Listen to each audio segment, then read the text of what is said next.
It is so easy for us to romanticize other people's lives, especially today when we're consuming these highly curated cinematic images and carefully constructed narratives of their extreme transformations that brought them to the perfectly packaged life that you are now witnessing here on YouTube or elsewhere.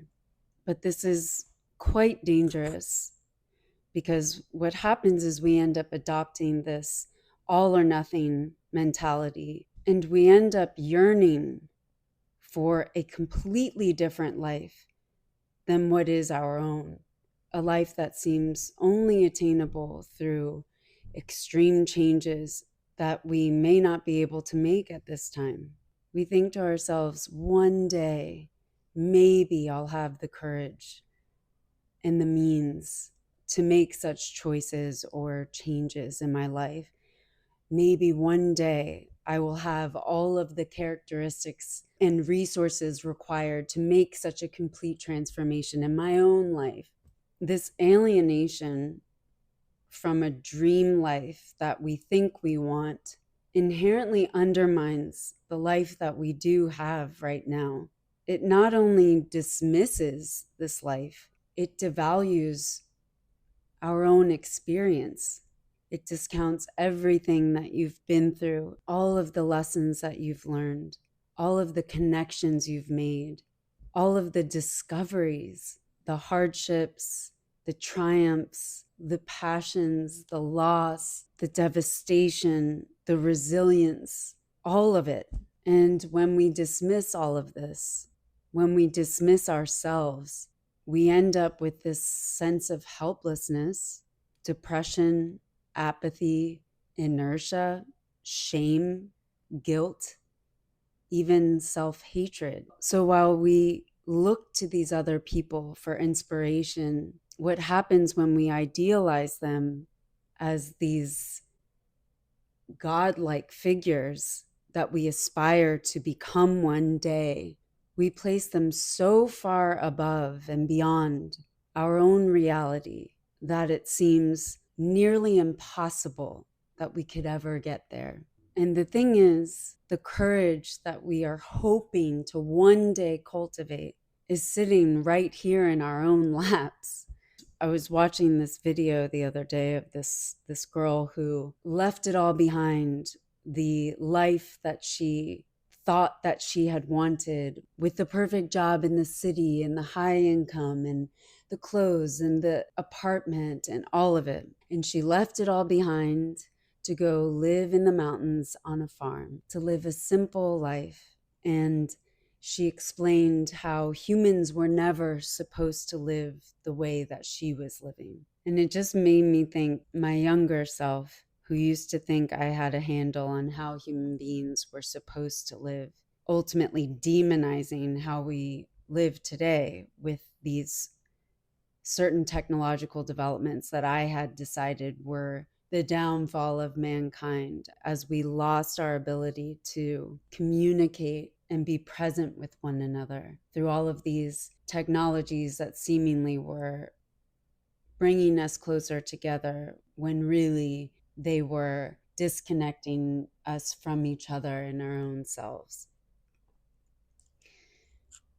I thought I knew it all, but what I didn't realize at the time was these very rigid beliefs as to how human beings were meant to live on this earth.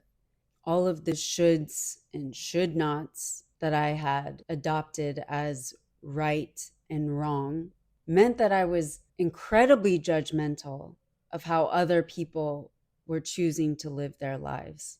What's even funnier is that I had completely condemned the life that I now live in the city, where I look at screens for a large part of the day. I think it's beautiful to look at other people's lives and to observe the things that they've done and accomplished as possibilities, and to consider their perspectives and allow them to enrich our own lives or to motivate us to pursue similar dreams. The problem that comes in is when we feel so separate from the lives that we've romanticized, from the people that we've idealized, that instead of inspiring us, it ends up paralyzing us and making us feel that it's impossible to ever become what they have.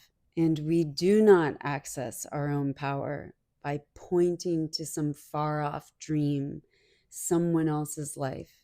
We cultivate that courage and that power by simply doing something, anything, by making something, proving to ourselves that we can do something, and then going a little bit further and a little bit further. And with each new step or choice you make, you are honing in on what it is you really want, what it is you really need, what it is you're actually capable of, by showing yourself more and more every day through these simple acts, not these huge changes that flip your world upside down and turn you into a different person. I say abolish the one day. I say embrace where you are right now to become you, not them.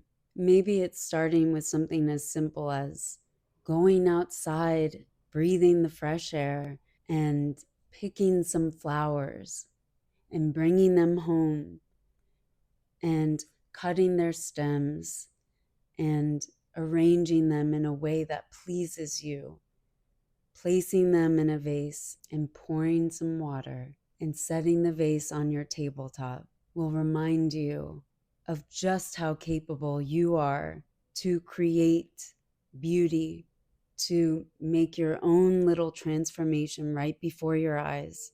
This is your power. It does not grow the more and more we look at other people's lives and yearn for them. It grows by exercising our own creativity, bringing ourselves simple pleasures, which then in turn spawn new ideas and brings forth new possibilities into our lives. We strengthen the muscle of listening to our own intuition, to our own ability to make choices. We separate ourselves from our own power when we look off into the distance at the one day. As I've gotten older, it has become very clear that that one day that I had so deeply yearned for and hoped one day would be mine, it never existed. There is only now. We create our own lives. We become through doing, through creating, through making things with what we already have.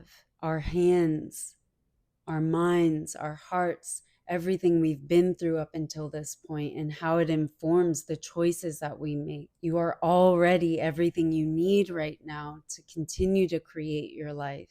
Just do something, anything. Show yourself what's possible now and grow from there. Do away with the one day. Start right where you are right this moment.